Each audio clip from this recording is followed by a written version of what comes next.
Pero po mga kaibigan, posible pong maging susunod na presidente si Senador Rodante Marcoleta kung lang po naman. Number 1, kung mai-impeach po si VP Sara.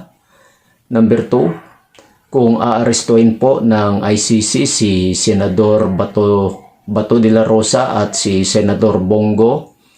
Number 3, kung hindi po tatakbo sa pagka-presidente si Baste Duterte o kaya sino man sa mga kapatid ni VP Sara.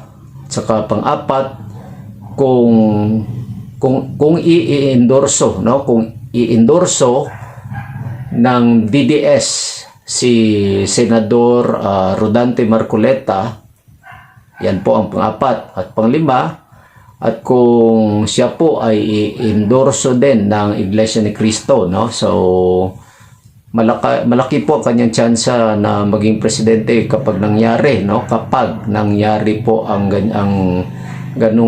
limang sitwasyon na 'yon, no? Pero yun po ay halimbawa lamang, no? Akin lamang pong pananaw, no? Kasi nanonood din tayo ng mga balita, no, sa telebisyon, maging sa radyo, kung kaya nagbibigay din tayo ng ating pananaw base sa mga pangyayari, sa mga sirkumstansya, sa mga naririnig natin. So, yun lamang po. Hindi ko po alam kung kayo po ay sumasang-ayon, pero don't forget po to like, share, and subscribe. Maraming salamat po at wala pong personalan, opinion lang po.